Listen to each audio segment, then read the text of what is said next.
This is the series of the MERN stack development tutorial. So where we are using some of the basic application, and this application will definitely help you for a beginner or even a moderate level. If you have a knowledge, then definitely this will boost your knowledge. So this is you can see that a React application and backend is utilized in the Node.js. So I am going to talk about in the Node.js. So if you still didn't watch my previous video, then we will recommend that go and watch that video as well, because this is a series and this is like a story, just telling the stories about the Node.js, how you can use and how you can learn the Node.js very easily. Okay, so if you will miss any of the video, then it will be sometimes difficult to understand. So this is the next part. So let's talk about these things. So I already discussed about this of course middleware and the path. Now let's talk about for the password. I will talk about later on. So you can notice that password is initialized and some of the configuration done within this file, which is the config password. We have created one folder which is the config and the passport.js, and some of the configuration we have used. So I will talk about these things later on. Okay, so now let's move forward. So this one. So here, as you know, that MongoDB is utilized, and for that we are using Mongoose library. So for the MongoDB and the Mongoose, there are some of the differences. If you will use the MongoDB driver, then there are lots of code you have to write, and it will be the length of the code will be increased, and for the future, lots of thing you have to manage. So if you use the library, the Mongoose library, then many thing is pre-built within that, less code need to be write. So definitely we will recommend to use the Mongoose library in your Node.js application. So here we have used here the Mongoose library. It is very simple. So for more information, you need to go to the Mongoose official documentation, and if you will click here the connection, then you will find the code how you can connect the MongoDB. It is very easy, it is super easy. As you can notice, you just need to provide the path of your MongoDB. After installing the MongoDB in your system, it's maybe a Linux or Windows, any Mac, any system, you just install. And after that, here we have used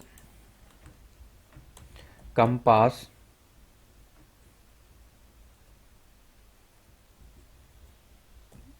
Mongo Compass. We have used here the Mongo Compass to managing the visual representation of the database, like MySQL. In the MySQL, as you can notice that sometimes people are using localhost / php myadmin. In a similar way, you can use some of the application to visualize the data, whatever data is available in the database. However, you can write a query to display the data. You can also do these things, but you can use this application. This will be a super easy. So as you can notice that this is very easy to connect. Just you need to provide here the the URL where your MongoDB is working. So in case of password, you have to write here the username, password, and then port like this, and you can use the connection. And some of the basic syntax you will also get, right? So you can use there. Okay, and schema, it is very important, because as you know that MongoDB is schema less. However, you can create a schema, but MongoDB is not forcing to create a structure like a table or like a relation between two tables. If you want to write then in the MongoDB, then you are free to do in any way you can store the data. There are no restriction from the MongoDB end. So But as you know that many people are familiar with the schema design, and this will be some of the advantages available, some of the disadvantages also available for the schema design. But definitely many people are like it, and definitely lots of project people are using this schema. So you can use this schema, which is the, you can see that we have, and Mongoose is providing. So Mongoose is already created some of the code behind the scene, and you just need to utilize their library to make the Mongoose work. So through the Mongoose you can define the schema as well. Okay, now if it is a connected, then in then method will execute. If it is not connected, then catch method will execute. It is super simple. So in the console you can provide the information to the user, those who have started the server, that database connection successfully. Okay, and you can notice that here you are providing here the configuration. So what is a DB? So DB, as you can notice, that dot slash config slash key that Mongo URL. As you notice here that from the documentation you have to provide here the the endpoint of the MongoDB. This is just a URL. So Mongo URL I have called. So let's go to the config key so that you can understand a better way. So let's config. It means that from the primary folder you need to go to the config folder. It means you from here you need to go to the config folder. So this is the config folder, and here you will notice that this is the keys. So you go to the key and then Mongo URL. Mongo URL matlab this one. So there are some of the condition is written. This condition is that like env file. Through the env file it is taking that variable node env and checking that this is in the production mode or not. If it is a production mode, then this will be utilized, otherwise this will be utilized. So this is exported module exports. So this is the module exports, and you have exported Mongo URL and the secret variable. So since you have export, so you have to import it. So go to the index and import it. It is imported in this way, and you have imported only Mongo URI. Okay, you have included a Mongo URI and you have provided a DB. You stored in the variable DB, and then this is the use new URL parser true. This comes from the documentation. For more information you can visit, and if successfully it will be connected, then this will console that database connection successfully, otherwise unable to connect to the database, like that. So you can notice that Mongo's compass is already open, and you can notice this is the URL, and this is the URL. You can connect it. You click here, and I hope that it will be connected, and it seems that it is connected. Okay, so basically in the MongoDB you will get the URL. URL is localhost 270 something, and which we have provided here in the keys.js localhost slash, and this is the you can say a database name. Okay, so in this way it is working. So now you have successfully connected the Mongoose, because if it will be successfully connected, then it will be like this. Some cases MongoDB is not not started. Mongoose will not start the MongoDB server. So what is the case that it will not start and it will execute the console log, something like that. This application, MongoDB application, is running in my application in the background. In some cases it can be deactivated, so you have to activate once again. I already created a video regarding that. So how you can suppose in some cases you will notice that this MongoDB, you will get some error that it is not started, means MongoDB will not start the server. So in that case, make sure to check that MongoDB application is running in your system or not, means in the background basically it is running, so you have to enable it if it is disabled. Okay, so sometimes it many people are getting this type of issues. And now after connecting the mongoose, you have to use the route. Route is very important thing. So this is like an endpoint of your API call. Okay, so this is a user require and the file. You have referred to another file. The file is means you have imported another file. Okay, you have imported the file which is the routes API user. In a similar way, the task, you have imported this file task, and then app.use, and then here you are providing the endpoint of the URL. It means route. This is the route which is the API URL, and other thing you said that other thing is written in the users variable. User variable is nothing but it is imported your within the route API and user file, whatever is written which is assigned to the user, and basically you are referring that after this route other thing is handled by the another file which is the users. Okay, so let's go to the user file and check what is written.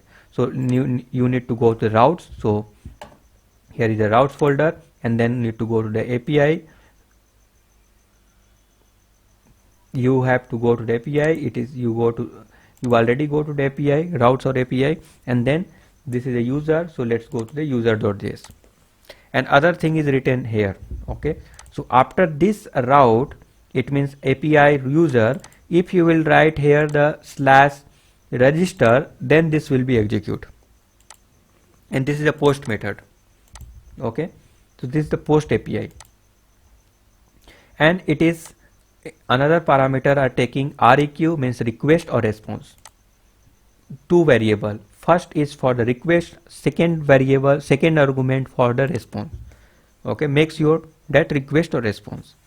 So if you want to collect any of the data whatever you have sent from the front end, then you can collect through the body parser. So just you need to write req.body, it means request.body. You can use the req1, then you also need to write here the req1. So I hope that you know. So this is just a variable, right? So through the body, req body, you will get all the data whatever passed. Okay, so all the data is available here in the request, means req.body, and you have extracted the data as a variable name, email, password confirmation, like that. Okay, so I hope that you are understanding. So here the first step is that the route, for the routing you specify some of the route and then tell the Node.js that another thing is written in the other file which is the users, and now in the users file you have you used here the other extend their route with the register. It means the complete URL should be like that, /API after the root domain name /API/user/register, then this will be work. And then whatever data you have sent, you can collect it using the req.body.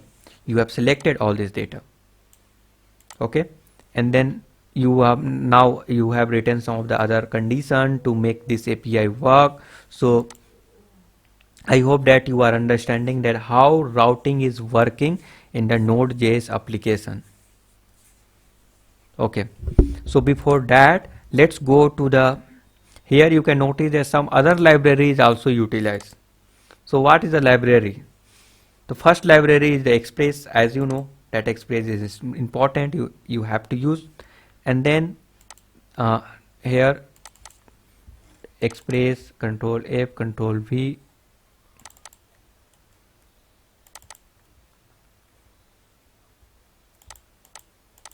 Okay, so as you can notice that this Express is used here to use the route. So you can use here the routes.post. Okay, one thing was missing here. It is very important that through the Express you have used you have created a route, and through this route you have extended this route, means slash API root domain slash API slash URL and then slash register. For this you have created one route through the Express application. Okay, express.router you can use. And now bcrypt. What is the bcrypt.js? This is utilized to encrypt your data. Okay, this is for the authentication purpose. I will talk about later on, but for quick understanding, you need to know that it is for the encryption. Means definitely you will not you should not store the password, direct password. You need to encrypt it. So that's why we have used here the bcrypt.js. And then JSON, JWT. It means that JWT web token.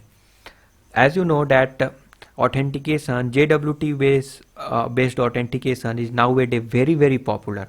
In lots of the front-end application, people are using the JWT authentication. So if you will go in the JWT authentication series, then you will get this library for the Node.js. So just JWT or JWT, that's it. Now let's go to the JWT web token, and for all the programming languages you will find the syntax. Okay, so since you are interested only for the Mongoose, Node.js, no issue, you can use for the Node.js. So this is the basic syntax you will get. You have to use for the Node.js, you have to use the JSON web token library, which is provided by the JWT. Okay, so you can notice that this is for the .NET, this is for the .NET, this is for the Python, it is for the Node.js. Just you need to use the library JSON web token. Okay, we have used that one, this library. So JSON web token, and now you created a JWT, and using that you need to do lots other things. So I will talk about later on. And then again it is the passport. Passport is help you for the authentication. And then key, it is a secret key, is to start a secret key in the config or key, you will get a key, secret key. So basically this is your secret key, and this will be utilized for a JWT authentication. And then as you know, that is user. What is a user? So you have created a schema. A schema is once like a table or structure in the form of, maybe you can say, a tabular form.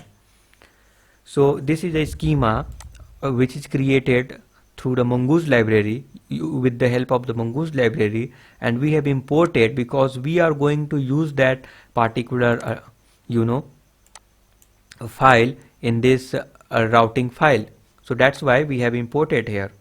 So for this you need to go to the module and then user. This is the model, and then user. Then you will get lots of schema like email. Email should be unique and it should be required. So you have to define all other things. So I will talk about later on. So you understand. And this is a node mailer. This node mailer is used to send a mail to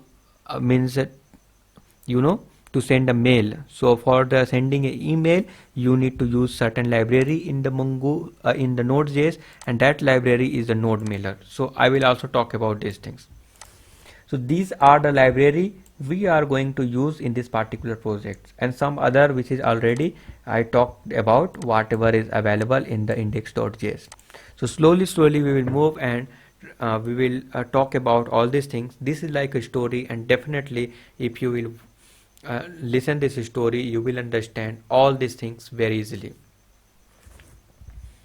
Okay, so now I am ending this session, and in the next video I will talk about in detail how we can use the route, how you can make the authentication work, how to utilize the JWT web token, or we will use the MongoDB, how to create a schema through the Mongoose library. All these things in the next coming video.